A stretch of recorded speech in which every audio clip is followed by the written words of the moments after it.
इस कार्यक्रम के बारे में क्या कहना चाहेंगे सर? देखिए, ये एक मातृशक्ति को देखिए, आज का ये कार्यक्रम बिग एफएम की तरफ से मातृशक्ति आयोजित किया गया है।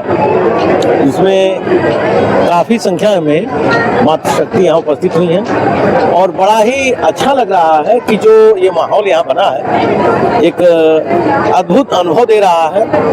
हर मातृशक्ति को अपनी एक जो प्रतिभा होती है उसको दिखलाने का अवसर मिला है और बहुत ही यहाँ पे खुशी का माहौल है। सारी मातृशक्तियाँ हैं एकत्रित होकर के एक दूसरे के साथ मिल करके इस कार्यक्रम का आनंद ले रहे हैं और ये एक अद्भुत कार्यक्रम बिग एफएम की तरफ से आयोजित किया गया है। जी जी, सभी लोग अपने अपने तरीके के कार्यक्रम करते रहते हैं, लेकिन ये कार्यक्रम जो हुआ ये एक मातृशक्ति को गौरवान्वित करने के लिए बिग एफएम ने किया, जिसको देखने के बाद बड़ा ही सुखद अनुभव हो रहा है, बहुत ही गौरव महसूस हो रहा है। और ऐसे कार्यक्रम यदि आयोजित होते रहे तो माताओं, बहनों, बेटियों का सम्मान बढ़ेगा, एकता बढ़ेगी, प्रेम बढ़ेगा और इसी तरीके से भव्य कार्यक्रम बिग एफएम कराता रहे, यही मेरी शुभकामना है। धन्यवाद। इसके बारे में क्या कहना चाहेंगे?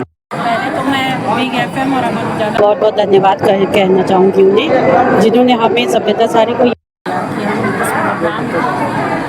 सम्मिलित हो सके और इस प्रोग्राम की सारी जो महिलाएं हैं जिनकी प्रतिभा उभर के आ रही है, उनके अंदर जो भी कलाएं हैं, जो भी वो करना चाहती हैं, सब चीज़ें उभर रही हैं। तो उनको बहुत बहुत धन्यवाद है मेरी तरफ से और महिलाओं को भी बहुत बहुत धन्यवाद है जिन्होंने बढ़ चढ़ के इस प्रोग्राम को सक्सेसफुल बनाने के लिए अपना सहयोग प्रदान किया। धन्यवाद।